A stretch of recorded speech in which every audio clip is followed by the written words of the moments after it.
먼저 읽겠습니다. 예수께서 그들 앞에 또 비유를 들어 이르시되 천국은 좋은 씨를 제 밭에 뿌린 사람과 같으니 사람들이 살 때에 그 원수가 와서 공시 가운데 가라지를 덮으려 하더니 싹이 나고 결실할 때에 가라지도 보이거늘 집주인의 종들이 와서 말하되 주여 밭에 좋은 씨를 뿌리지 아니하였나이까 그런데 가라지가 없어서 생겼나이까 주인이 이르되 원수가 이렇게 하였구나. 종들이 말하되 그러면 우리가 가서 이것을 뽑기를 원하시나이까. 주인이 이르되 가만두라 가라지를 뽑다가 곡식까지 뽑을까 염려하노라. 함께 읽겠습니다. 둘다 추수 때까지 함께 자라게 두라. 추수 때에 내가 추수꾼들에게 말하기를 가라지는 먼저 거두어 불사르게 단으로 묶고 곡식은 모아 내 곡간에 넣으라 하리라. 아멘. 어젯밤에 일찍 주무셨습니까? 하나님의 그 말씀, 또 주님의 그 일을 사모하는 또 그런 마음으로 좋은 마음밭으로 여러분들이 이 자리에 앉아 계실 줄로 믿습니다. 지난 시간에는 하나님의 그 말씀을 예수님께서는 씨앗이라고 말씀하시고 여러 밭에 뿌려지게 되지만 결실을 맺게 되는 것은 좋은 땅에 뿌려진 그 씨앗이라. 그러나 4분의 1의 확률로 결실되는 것이 결국에는 30배, 60배, 100배의 결실을 맺게 되므로 결코 그것이 그 씨앗을 뿌리는 농부의 수고가 헛된 것이 되지 않게 됨을 주님께서는 말씀하셨죠. 오늘은 하나님 나라에 대한 또 두 번째 비유인데 역시 마찬가지로 예수님께서는 씨앗을 뿌리는 농부의 비유를 들어서 하나님 나라를 설명을 하십니다. 농부가 밭에 좋은 씨앗을 뿌립니다. 그런데 옆에 있던 그 농부의 원수가 그 농부를 골탕 먹이기 위해서 아무도 안 볼 때 그 밭에다가 가라지를 덧뿌리고 도망갔다는 것이죠. 종들이 보니까 미리 자라야 될 그 밭에 잡초가 함께 자라고 있는 것입니다. 주인에게 얘기를 하니까 아 원수가 이렇게 하였구나. 종들이 그러면 당장 우리가 가서 그 잡초를 다 뽑아버릴까요? 그러나 그 주인은 그대로 내버려두라 이렇게 얘기를 합니다. 왜냐하면 혹시나 잡초를 뽑다가 곡식까지 함께 뽑을까봐 그것이 염려스럽다라는 것이죠. 그러나 추수 때가 되면 그때에는 어느 것이 곡식이고 어느 것이 가라지인지 분명하게 드러나게 되기 때문에 그때 가서 곡식은 잘 거두어서 곡간에 들이고 가라지는 묶어서 불태우게 되리라. 이것을 천국의 비유로 말씀을 하십니다. 간혹 이제 이것을 교회 안에 신자들이 다 신자라고 해서 같은 신자가 아니다. 알곡 신자가 있고 가라지 신자가 있다. 뭐 이렇게 또 해석하시는 그런 분들도 또 계시는 줄 아는데 예수님께서 36절 이하의 이 비유에 대한 해설을 하십니다. 그 밭을 교회라고 말씀하지 아니하시고 밭을 세상이라고 말씀을 하시죠. 밭은 세상이고 좋은 씨앗은 하나님을 믿는 하나님의 백성, 그리고 또 가라지는 하나님을 부인하는 악한 사람들, 하나님을 인정하지 않는 불신자들을 뜻합니다. 이것은 교회 안에 참신자와 거짓신자가 있다라는 것이 아니라 예수님께서 세상을 다스리실 만왕의 왕으로 이 땅 가운데 오시고 세상을 구원하실 그 구원자 일을 감당하셔서 하나님 나라가 시작이 되었는데 그럼에도 불구하고 이 세상 가운데서는 신자와 불신자가 공존하는 그 시간이 어느 정도는 지속될 것이라 라는 것을 예수님께서는 말씀하고 계시는 것이죠. 당장 와서 모든 것들을 다 심판하시고 모든 것을 회복시키시는 것이 아니라 이 하나님의 나라가 시간을 두고 서서히 이루어진다. 그러나 반드시 종말의 때가 있고 심판의 때가 있기 때문에 그리고 그때에는 알곡과 가라지가 분명히 구별되기 때문에 그때를 바라보는 믿음으로 살아갈 것을 예수님께서는 말씀하고 계시는 것입니다. 이것은 지금 제자들이 직면하고 있는 그 상황에 대해서 예수님께서 답을 주시는 것인데 제자들은 하나님께서 보내실 그 구원자가 우리에게 임하였는데 왜 우리를 이 이스라엘을 괴롭히는 그 악한 나라가 즉 그 로마가 당장 멸망하지 않느냐. 그리고 하나님의 그 구원자가 우리 가운데 오셨는데 같은 유대인들, 특별히 바리새인과 사두개인들은 왜 격렬하게 이 예수님을 반대하느냐. 여기에 대해서 지금 예수님께서는 말씀하고 계시는 것입니다. 하나님의 나라가 이미 임하였고 그 나라가 분명히 이루어지고 있는 것은 맞지만 그러나 하나님은 시간을 두고 일하신다. 그리고 시간을 두시면서 일하시는 가운데 이 가라지에 해당하는 악한 사람들 때문에 알곡에 해당하는 하나님의 사람들이 피해를 입고 고통을 당하게 되는 그 시간이 지속되게 될 것이라 라는 것입니다. 이 뒤를 이어서 예수님께서 두 가지 비유를 더 말씀하시는데 우리가 잘 알고 있는 겨자씨 비유와 그리고 누룩 비유죠. 겨자씨를 여러분들이 직접 보신 분들이 계시는 줄 아는데요. 먼지보다 조금 큽니다. 이것은 만약에 흙 속에 묻혀지게 되면 거기에 겨자씨를 심었는지는 아무도 모릅니다. 심은 사람 외에는 모르죠. 그러나 시간이 지나게 되면 그 겨자씨가 싹을 맺게 되고 그것이 나무가 되어서 거기에 열매가 맺혀집니다. 그때가 되면 사람들은 비로소 그 땅에 겨자씨가 심어져 있었구나, 겨자나무가 자라고 있었구나 하는 것을 그때가 되어서야 알 수 있다는 것이죠. 누룩도 마찬가지입니다. 누룩은 이스트인데요. 밀가루 반죽을 하고 사람이 빵을 만들 때 거기에 이제 그 누룩을 조금 넣게 되죠. 그러면 시간이 되면 그것이 부풀어서 빵이 됩니다. 그러나 반죽으로 있을 때는 거기에 밀가루만 있는지 누룩이 섞여 있는지는 아무도 모르게 되는 것이죠. 시간이 지나면 비로소 그것이 빵이 되고 난 이후에야 여기에 밀가루만 있었던 것이 아니라 누룩이 있었구나 라는 것을 그때 가서야 알게 된다고 하는 것입니다. 그래서 우리 신자들이 세상을 살아갈 때 하나님 나라가 시작되었다, 우리가 하나님의 사랑받는 백성이다 하는 것들을 세상 사람들이 보기에 당장 뚜렷한 증거로 보이게 되는 일들은 극히 드문 일에 불과할 겁니다. 그럼에도 불구하고 우리들이 소망하는 것은 분명히 하나님께서는 하나님 나라를 이루어 가시며 그 끝날에 하나님께서는 우리를 구원하실 것이고, 그리고 하나님을 인정하지 않는 사람들은 반드시 심판하실 것이라 하는 이 소망을 믿음으로 간직하며 살아갈 것을 예수님께서는 우리들에게 당부하고 있는 것입니다. 제자들도 그렇고 우리들도 그렇고 이런 질문을 할 수 있죠. 하나님께서는 왜 시간을 두시고 일하시는가? 하나님께서는 왜 당장 오셔서 세상을 하나님 나라로 순식간에 뒤바꿔버리지 아니하시고, 하나님을 믿지 아니하는 사람들이 너희들이 믿는 그 하나님 어디 있느냐, 이렇게 우리들에게 공격할 정도로 그렇게 잠잠히 그리고 침묵 가운데서 일하시느냐 하는 것을 우리가 궁금히 여길 수 있을 겁니다. 거기에 대해서도 오늘 이 비유의 말씀에서 예수님께서 분명히 우리들에게 가르치십니다. 왜 하나님께서 그렇게 시간을 두고 일하시느냐 하면, 잡초를 뽑다가 곡식까지 함께 뽑을까봐 그것이 염려스러워서 하나님께서는 은밀하게 그리고 조용하게 일하신다라는 것이죠. 즉 우리를 보호하시고 우리를 구원하시기 위하여서 하나님께서는 당장 오셔서 심판하지 아니하시고 시간을 두시고 일하신다는 것입니다. 만약에 익숙한 농부라고 한다면 그 씨앗이 싹이 맺어질 그때쯤 해서 이것이 잡초인지 아니면 곡식인지 잘 구별할 수 있을 텐데, 전능하시고 그리고 전지하신 하나님께서 어느 것이 곡식이고 또 어느 것이 잡초인지 모르셔서, 그래서 한참 후에야 그것을 추수할 때가 되어서야 주님이 심판하시는가 하는 것에 대해서 우리가 다시 한번 또 다른 질문을 던질 수가 있겠죠. 유대인 학자 가운데 헤럴드 쿠시너라는 사람이 있습니다. 이 사람이 베스트셀러 책을 한 권 쓰게 되는데요. 그 책의 제목이 왜 선한 사람에게 나쁜 일이 생기는가 라는 것입니다. 왜 착한 사람들에게 나쁜 일이 생길까요? 여러분들 신문을 보시면 아주 어린 아이가 계모에게 폭행을 당해서 그래서 죽는 사건이 일어났죠. 멀리 가지 않더라도 또 우리 주변에서 나는 하나님의 사람으로 신실하게 살아가고 싶은데 나를 괴롭히고 나를 힘들게 하는 사람들이 주변에 있습니다. 그럴 때 우리들은 당장, 물론 믿지 아니하는 사람들은 이렇게 생각하겠죠. 귀신은 뭐 하나 몰라? 저런 사람 안 잡아가고. 그러나 우리가 생각하기에는 공의로우신 하나님께서 살아계시는데 왜 그 하나님께서 저런 악한 사람들을 당장 없애셔서 선한 사람들을 보호하지 아니하시고 그 사람들을 오래 참으실까? 이런 생각을 할 수가 있는 것입니다. 헤럴드 쿠시너라는 이제 그 사람의 그 아들이 어렸을 때 불치병에 걸립니다. 그래서 그 문제를 놓고 고민하면서 쓴 책이 그 책인데, 그 내용을 우리가 살펴볼 필요도 없이 성경 말씀은 그 책의 제목이 틀렸다고 그렇게 이야기를 하십니다. 전제가 잘못되었다는 것이죠. 우리가 궁금하게 생각해야 될 것은 왜 선한 사람에게 악한 일이 생기는가 라는 것이 아니라 왜 악한 사람들에게 항상 나쁜 일이 일어나지 않는가, 우리는 그것을 궁금하게 여겨야 된다는 것입니다.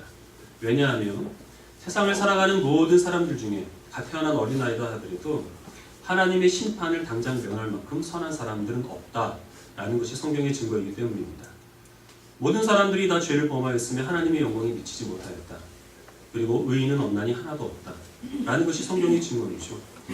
만약에 하나님께서 당장 오셔서 이 세상을 심판하신다면 우리가 가지고 있는 선악의 기준으로는 나는 분명히 구원받고 그리고 나보다 악한 많은 사람들이 있기 때문에 그 사람들을 하나님께서는 심판하실 것이라 이렇게 생각하시겠고, 그것이 물론 예수님을 지금 따르고 있는 제자들과 유대인들의 생각입니다. 그러나 하나님께서 가지고 계신 그 기준에 의하면 하나님의 심판 가운데서 재앙을 면할 사람들은 이 세상에 단 한 사람도 없다고 하는 것이죠. 만약에 하나님께서 우리들의 그 속마음들을 다 낱낱이 사진으로 찍으시거나 아니면 비디오로 촬영을 하셔서 그것을 우리 앞에 보이시거나 아니면 다른 사람들 앞에 보인다면 그래서 우리가 가지고 있는 그런 하나님에 대한 일말의 의심들, 어떤 불평들, 내 형제를 내 몸과 같이 사랑하라고 말씀하신 그 말씀대로 사랑하지 못하고 우리가 마음으로 형제를 미워하고 그리고 또 질투하였던 그 모든 것들을 낱낱이 우리 앞에 보인다면 우리가 하나님 앞에서 나는 무죄합니다. 나는 하나님의 심판을 면할 만큼 그렇게 깨끗합니다. 그렇게 이해하게 할 만한 사람이 누가 있겠는가? 라는 것이죠. 우리들은 우리의 무죄를 결코 하나님 앞에 증거를 할 수 없습니다. 그래서 우리가 이상하게 여기고 우리가 놀라야 될 것은 왜 착한 나에게 하나님께서는 이런 악한 일을 허락하시는가라는 것이 아니라 왜 악한 나에게 하나님께서는 그때그때마다 심판하지 아니하시고 나를 오래 참으시고 나에 대해서 인내하시는가 라는 것을 우리들은 궁금히 여겨야 한다고 하는 것이죠. 이 문제에 대해서 하나님께서 지금 갖고 계신 그 분명한 증거의 말씀이 지금 우리가 전해 듣고 있는 이 말씀들입니다. 하나님께서 우리에 대해서 오래 참으시고 그리고 또한 우리에 대해서 그 우리가 행하는 그런 모든 말과 생각들에 대해서 지금 심판하지 아니하시고 우리를 용서하시고 우리를 구원하시기로 작정하신 것이죠. 그래서 우리로 하여금 세상 사람들과 하나님 앞에 섰을 때 우리의 선함으로 우리의 무죄를 인정할 수 없는 죄인된 우리를 하나님께서는 예수님의 십자가의 은혜로 용서하여 주시겠다라고 말씀하시고 우리에게 예수 그리스도를 믿을 수 있는 믿음을 허락하여 주신 것입니다. 그리고 우리가 살아가는 동안에 하나님의 나라에 들어가서 살기에 합당한 그런 선한 마음을 품을 수 있도록 하나님께서 성령님을 우리 마음 가운데 허락하여 주셔서 주님의 말씀을 우리에게 들려주시고 그 말씀대로 살아갈 수 있는 은혜와 능력을 늘 우리들에게 허락하여 주신 것이죠. 하나님께서 당장 오셔서 이 세상을 하나님 나라로 변화시켜 주지 않는 그 이유는 우리를 위해서입니다. 우리가 좀 더 하나님의 은혜 가운데 용서함을 받아 하나님의 나라에 합당한 주의 백성으로 변화될 수 있는 그 시간을 우리들에게 주신 것입니다. 그래서 우리들은 그것에 대해서 감사하는 마음을 가져야 되겠죠. 세상 사람들은 하나님을 지금 인정하고 있는 것, 하나님을 믿고 있는 사람들은 다 미개하기 때문에 어리석기 때문에 하나님을 인정하고 있는 것이고 과학이 발달하고 이전에 살던 그 미개한 사람들보다 훨씬 똑똑한 현대인들은 더 이상 종교와 그리고 또 하나님의 굴레 가운데 갇혀있지 않다 이렇게 생각을 합니다. 그러나 하나님을 인정하지 않는 것이 과연 똑똑한 생각이고 하나님을 믿고 살아가는 것이 미개한 생각이냐 하는 것에 대해서는 우리들은 인정을 할 수가 없죠. 하나님을 인정하지 않는 사람들도 다 저마다 섬기고 있는 우상들이 있습니다. 요즘 이사철인데 저희가 정도 얼마 전에 이사를 했는데 이삿짐 센터 사람들이 하는 이야기가 손 없는 날이 있다고 하는 것이죠. 그래서 그날은 이사 비용을 더 줘야 된다고 하는 것입니다. 왜냐하면 그날 이사하려고 하는 사람들이 더 많기 때문에. 하나님을 인정하지 않는 사람들이 어떤 특정한 날짜에 이사를 해야 재수가 있다. 이 생각을 가지고 돈을 더 주더라도 그날에 이사하려는 사람들이 있다고 하는 것이죠. 교회에 대해서 사람들은 비판적인 시각을 가지지만 제가 정확히 세보진 않아서 그 외부의 통계 자료를 의존할 수밖에 없는데 우리나라에는 교회의 수보다 철학관의 수 그리고 철학관이 아니라 하더라도 젊은 사람들이 찾는 여러 가지 점을 치는 그런 어떤 미신을 섬기는 그런 것이 훨씬 더 많다고 하는 것입니다. 하나님의 굴레에서 벗어났다고 하는 사람들이 하나님의 굴레에서는 벗어났을지는 몰라도 여전히 자기만의 그 우상의 그 지배 아래 종노릇하고 있는 것이 오늘날 사람들의 모습입니다. 사람들은 그리고 굳이 종교와 그리고 신앙을 따지지 않는다 하더라도 다 돈의 노예가 되어 살아가고 있죠. 다 쾌락의 노예가 되어 살아가고 있습니다. 사람들의 시선을 자기의 마음보다 더 우선시 여겨서 사소한 문제로 인하여서 그 자존감의 상처를 받고 그래서 너무나 쉽게 자기의 생명을 포기해버리는 것이 오늘날 우리가 이제는 똑똑하여서 하나님의 굴레에서 벗어났다. 하나님이 인정하지 않는다. 이렇게 살아가는 세상 사람들의 모습이라고 하는 것입니다. 하나님을 인정하지 않는 것은 우리가 똑똑하고 옛날에 살던 사람들보다 우리가 더 문명화되어서 그런 것이 아니라 우리의 부패된 본성에서 비롯되는 것입니다. 그래서 그런 마음을 갖고 있던 아주 옛날 살았던 사람들도 얼마든지 하나님을 인정하지 않고 살아가는 사람들이 있음을 찾아볼 수 있습니다. 그리고 그런 사람들 사이에 하나님의 백성들은 항상 묻혀서 살아가기 때문에 그런 사람들로 말미암아 마음의 상처를 받고 피해를 입고 살아가는 것이 우리 하나님을 믿는 주의 사람들이 살아가는 삶의 모습이죠. 우리 시편 73편 말씀을 다시 보시겠습니다.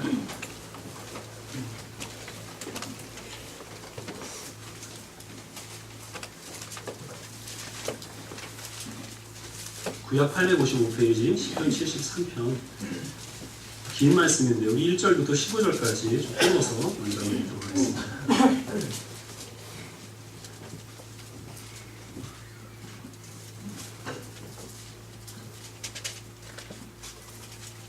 1절을 제가 먼저 읽겠습니다. 하나님이 참으로 이스라엘 중 마음이 정결한 자에게 선을 행하시나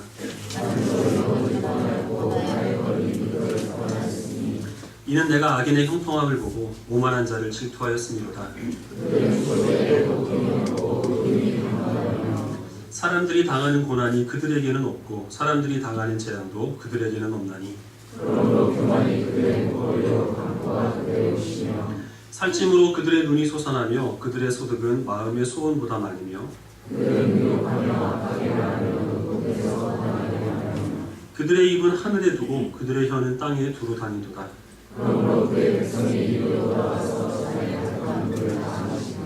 말하기를 하나님이 어찌하랴 지존자에게 지식이 있으랴 하는도다.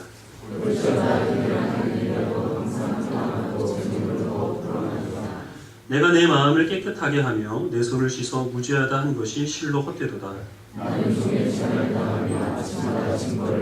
하시겠습니다. 내가 만일 스스로 이르기를 내가 그들처럼 말하리라 하였더라며 나는 주의 아들들의 세대에 대하여 악행을 행하였으리라. 아삽의 시라고 되어 있는데 이 시를 기록한 사람이 세상을 살아가다가 몰라서 자빠질 그럴 어떤 아주 어려운 상황을 맞이하게 됩니다. 그래서 어떤 일이냐면 분명히 하나님께서 살아계시고 분명히 하나님께서 하나님의 백성들에게 선하게 살라고 말씀하시고 그 백성들을 복되게 하시겠다라고 약속을 하시는데 악한 사람들이 더 잘 산다고 하는 것이죠. 남들 속이고 그리고 하나님을 무시하며 살아가는 사람들이 더 세상 가운데서 형통하게 살아가더라라는 것입니다. 전래동화나 아니면 드라마를 보면 그렇게 악하게 살아가는 사람들이 결국에는 아주 망하게 되는 것으로 결말을 맺게 되는데 그러나 현실은 그렇지 않다고 하는 것이죠. 악하게 사는 사람들이 살아서도 부유하게 살 뿐만 아니라 죽을 때에도 선한 사람들보다 더 평안하게 눈을 감더라 라는 것입니다. 그런 사람들을 바라보면서 나는 하나님의 뜻대로 선하게 살아가는데 하나님께서 나에게 베풀어 주시는 것, 나에게 돌려주시는 것은 이 세상에서 아침에 눈을 뜰 때마다 하나님께 징벌을 당하고 하나님께 재앙을 당하게 되는 것, 세상을 하나님의 뜻대로 살아가다가 손해를 보게 되는 것이 내가 당하게 되는 것이라는 것이죠. 그래서 이 시를 기록한 사람이 이런 어떤 유혹에 빠집니다. 나도 세상 사람들처럼 살아볼까? 여기서 말하는 악한 사람들은 어떤 남에게 범법행위를 범해서 피해를 입히는 사람들이 아니고 하나님을 무시하는 사람들이죠. 하나님이 지식이 있냐? 하나님이 알긴 뭘 하냐? 너희가 믿는 하나님이 있으면 증거를 보여봐라. 이런 사람들인데 나도 저런 사람들처럼 하나님 없이 한번 살아볼까? 이런 유혹에 빠지게 됩니다. 그리고 그런 것들 때문에 내가 저 사람들처럼 살게 되면 나와 같이 하나님을 믿는 사람들에게 배반하게 되는 그런 일들이 늘 내 앞에 유혹으로 그렇게 자리 잡게 된다는 것이죠. 이 시편 기자가 그런 유혹에 빠져 있을 때 그 마음을 돌이키게 되는 한 계기가 일어나게 됩니다. 그 뒤에 있는 말씀 16절부터 23절까지 다시 한번 끊어서 교독을 해보죠. 한 절 한 절 말씀의 의미를 생각하시면서 제가 먼저 16절 읽겠습니다. 내가 어쩌면 이를 알까 하여 생각한즉 이것이 내게 심한 고통이 되었더니 주께서 참으로 그들을 미끄러운 곳에 두시며 파멸에 던지시니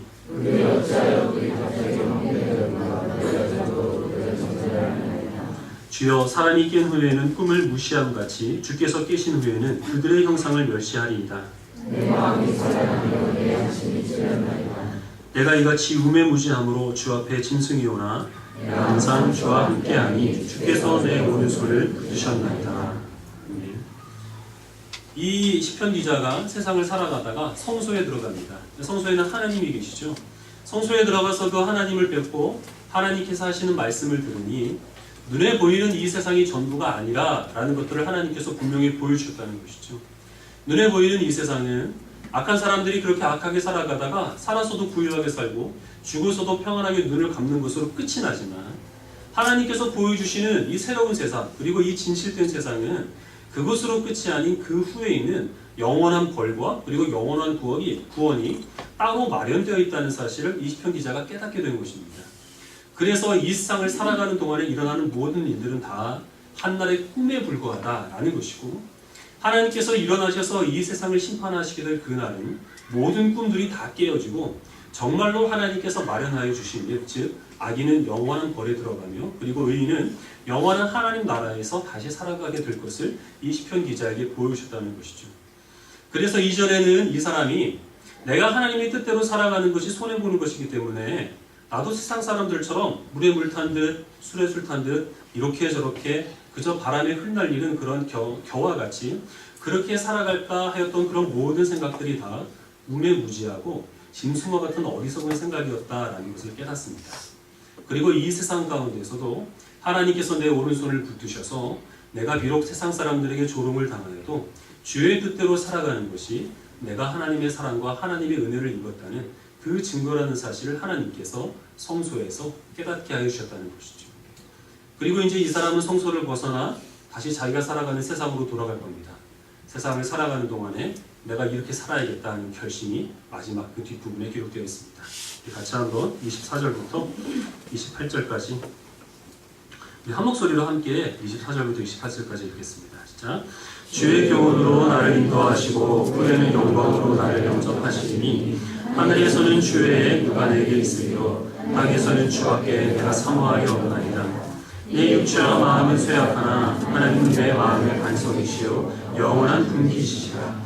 무릇 주를 멀리하는 자는 망하리니 음녀같이 주를 떠난 자를 주께서 다 멸하셨나이다. 하나님께 가까이 하니 내게 복이라. 내가 주 여호와를 나의 피난처로 삼아 주의 모든 행적을 전파하리이다. 아멘. 이 세상을 살아가는 동안에 주의 교훈으로 나를 인도하시고 세상 끝나는 날에 하나님께서 나를 영접하실 것이니 세상을 살아가는 동안에 내 눈에 띄는 것은 세상 사람들이지만 그러나 이 사람들이 나와 영원히 함께할 것 아니라 나와 함께하실 분은 하나님이 계신 내 하나님이라는 사실을 믿는 믿음으로 세상을 살아가는 것입니다. 그래서 다른 사람의 시선을 의지하지 않고 오직 하나님만 사모하겠다라고 그렇게 다짐하고 있습니다. 이 시편 기자는 예전에는 내가 하나님을 믿음으로 하나님께서 그 믿는 보상을 이러한 저러한 것들을 나에게 허락하여 주실 것을 바라는 마음으로 살아갔지만 내 육체는 쇠잔하여서 결국에는 흙으로 돌아갈 뿐이고 그래서 내가 하나님께 바랬던 그 모든 것들은 다 무의미하게 흩어져 버릴 것이라는 것을 깨닫습니다. 그래서 이제는 내가 하나님을 믿는 그 보상을 따로 요구하지 않고 하나님을 나의 상급으로 하나님을 나의 분기수로 분기시라고 하는 것은 내게 돌아올 몫을 의미하는데 하나님만을 내가 이 세상을 살아가는 동안에 주를 믿는 그 보상으로 삼겠다라고 그렇게 결심하며 세상을 살아간다고 하는 것이죠. 그리고 하나님을 떠나 살아가는 것은 이미 살아있으나 죽은 것과 마찬가지이기 때문에 주를 멀리하는 그런 사람들과 같이 되지 않고 하나님을 가까이 하는 것을 내 복으로 삼겠다라고 그렇게 고백을 하고 있습니다. 주님을 나의 피난처로 삼아서 주님께서 비록 사람들은 보이지 않고 사람들은 느끼지 못하지만 여전히 살아계시고 역사하신다는 그 하나님 나라의 복음, 주의 그 행하시는 모든 행적을 전파하며 살아가리라 라는 것이 성전에서 하나님께서 이루신 그 모든 일을 목격한 하나님의 백성이 세상 가운데서 살아가는 모습이고 그것이 곧 저와 여러분들의 삶의 모습이 되어야 합니다.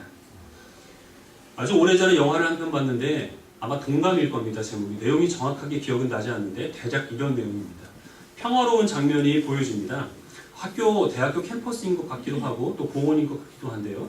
어쨌든 그런 평화가 순식간에 깨어지게 되는데 국제 타도를 외치면서 그 대학생들이 시위를 하는 것이죠.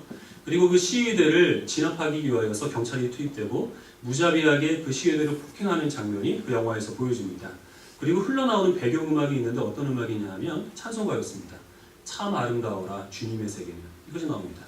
그 영화가 무슨 메시지를 던지고 있느냐 하면 하나님이 창조하셨다는 세상, 그리스도인들이 주장하는 하나님이 다스리고 있다는 세상, 그 세상의 모습을 너희들이 한번 봐라 라는 것이죠. 너희들이 말하는 평화가 어디 있느냐, 너희들이 말하는 하나님의 공의가 어디 있느냐, 이게 세상의 모습이다. 그렇게 그리스도인들에게 도전하고 있습니다. 우리가 세상을 살아가는 동안에 사람들이 늘 끊임없이 우리들에게 이런 질문들을 던집니다. 과연 너희들이 주장하는 대로 하나님이 이 세상을 창조하셨다면, 그리고 하나님이 이 세상을 아름답게 지금 다스리고 계신다면 이 세상에 있는 모든 전쟁들을 다 없애봐라. 눈물 흘리는 사람들이 없도록 한번 만들어봐라 라는 것이죠. 너희가 이 세상에 우리와 다른 하나님의 사랑받는 주님의 백성이라고 한다면 그 증거를 우리들에게 보여봐라. 뭔가 우리가 달라야 될 것이 있는 것 아니냐. 우리보다 월급을 더 받냐, 우리보다 키가 더 크냐, 우리보다 성적을 더 잘 받아오냐, 우리보다 이 세상을 무병장수하느냐, 그 증거를 보여봐라. 계속 우리들에게 이런 요구를 한다고 하는 것이죠. 그래서 우리들은 가장 기본적인 우리가 하나님 옆에 나와서 말씀을 듣고 그리고 또한 하나님을 바라보는 이 신앙생활을 중요하게 생각해야 합니다. 우리가 하나님 옆에 나오게 되면 하나님께서는 우리들에게 말씀을 해주십니다. 그것이 전부가 아니요. 보이고 있는 우리의 그 눈앞에 펼쳐진 세상이 전부가 아니요. 하나님께서는 지금 마치 겨자씨가 땅에 묻혀 있는 것처럼 그 누룩이 밀가루 반죽에 섞여 있는 것처럼 그렇게 조용히 우리가 세상 가운데 묻혀 살아가지만 그럼에도 불구하고 하나님이 여전히 일하신다라는 것입니다. 우리가 세상 가운데서 구별되는 것은 다른 믿지 아니하는 사람들보다 형통하고 그들보다 유명하게 되는 것이 아니라 시편 기자가 고백하는 것처럼 우리가 세상 사람들과 구별된 주의 백성으로 살아가는 우리의 그 거룩함은 사람들의 시선을 의지하지 않고 하나님만을 사모하며 살아가는 것이 우리가 주의 백성으로 살아가는 증거입니다.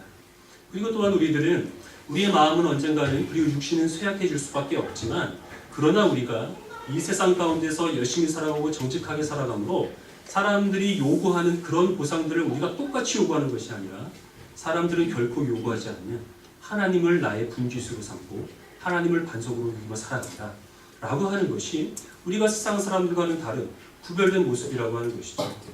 하나님께서는 우리들에게 너희는 세상과 같지 않다라고 말씀하십니다. 잡초 더미에 묻혀 살아가지만 너희는 잡초가 아니라 너희는 알곡이라 라고 말씀을 하십니다. 세상은 흙더미가 되어서 우리를 삼켜버리려고 하지만 하나님께서는 너희는 흙더미에 묻혀있는 겨자씨라 말씀을 하시고 너희는 생명이 있기 때문에 시간이 지나면 언젠가는 너희는 나무가 되고 열매를 맺는다 라고 우리들에게 확신을 시켜주시는 것입니다. 세상은 밀가루가 되어서 우리를 그 속에서 아무런 어떤 구별됨도 없이 그렇게 파묻히며 잠잠히 살아가기를 우리들에게 요구하지만 그러나 밀가루가 우리를 삼키는 것 아니라 우리로 말미암아서 세상이 변하게 되는 그 일을 하나님께서는 우리들에게 맡겨주셨고 우리는 그 소망을 가지고 세상을 살아간다고 하는 사실을 잊지 않으시길 바랍니다. 오늘이 종려주일입니다. 예수님께서 종려주일에 예루살렘성에 들어가셨고 이제 금요일이 되시며 바리새인과 사두개인들과 많은 논쟁을 벌인 끝에 로마 군대에 체포되어서 십자가에서 죽으시게 됩니다. 그리고 주일 아침에는 부활하시게 되죠. 예수님께서 죽으신 그 금요일과 그리고 부활하신 주일 사이에 토요일이 끼어 있습니다. 유대인들은 안식일을 토요일로 보냈기 때문에 그 토요일을 가리켜서 흔히 침묵의 안식일이라 그렇게 부릅니다. 왜냐하면 그 침묵의 안식일에는 아무런 일도 일어나지 않았기 때문입니다. 하나님께서도 침묵하고 계신 것 같았고 예수님께서도 무덤에서 그저 잠자고 있는 것처럼 여겨졌고 예수님을 따르던 많은 제자들은 이제 모든 소망이 다 끊어진 그 깊은 절망에 빠져 있는 바로 그날이 그 안식일이었기 때문에 그날은 침묵의 안식일입니다. 그러나 그 안식일이 과연 침묵의 안식일이었나요? 하나님께서 조용히 계신다고 해서 하나님 나라가 이루어지지 않은 것 아니라는 사실을 우리는 잘 알고 있습니다. 왜냐하면 그 안식일이 지난 후에 부활의 아침이 밝았기 때문에 그래서 우리는 그 안식일에도 여전히 하나님께서는 일하셨고 여전히 하나님께서는 하나님 나라를 이루어 가셨다라는 것을 확신할 수 있는 것이죠. 우리가 성도로 살아가는 그 하루하루가 그 침묵의 안식일이 늘 반복되는 것과 같습니다. 우리가 세상을 살아가는 동안에는 하나님의 나라가 이 땅 가운데 분명하게 이루어졌다는 그 증거를 찾기는 매우 어렵습니다. 우리는 세상 가운데서 어쩌면 잡초처럼 어쩌면 흙더미에 묻혀서 그렇게 흔적도 없이 살아가는 무의미한 존재로 그렇게 이 우리가 살아가는 날들을 반복하게 될지도 모릅니다. 그러나 주님께서는 분명히 약속하셨습니다. 부활의 아침을 우리들에게 허락하여 주십니다. 그래서 우리는 이런 반복되는 나날들이 끝이 아니라 이 나날들이 다 끝나고 우리들에게 영원한 하나님의 나라를 모든 사람들이 다 보여주신 그 날이 다가오고 있음을 믿는 믿음으로 세상을 살아가는 것입니다. 하나님을 사모하시길 바랍니다. 하나님을 분깃으로 여기시기를 바랍니다. 주여 하나님을 우리의 피난처로 삼으시고 하나님을 가까이 하는 그 복을 누리시는 하나님 나라의 백성이 되시기를 주님의 이름으로 축원합니다.